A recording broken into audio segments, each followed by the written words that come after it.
শুনুন, উপরে ঠেলবেন না ভিডিওটা, 1 মিনিট শুনুন মন দিয়ে, আপনারই উপকার হবে, শান্তি পাবেন, সুখী হবেন। অভ্যাসের কথা বলছে গীতায়। অভ্যাসে নারকী স্বর্গে অধিকার পায়, জড়কে আকাশে তোলে, মৃত্যুতে অমৃত ফলে, সাকার বা নিরাকার অভ্যাসের ফল।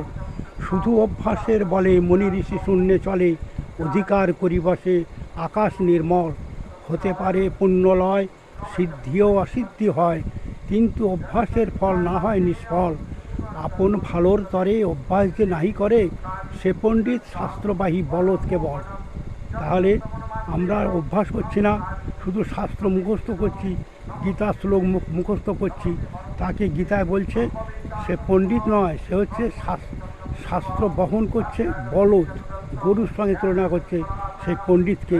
সে আসলে পণ্ডিত নয়, সে এসব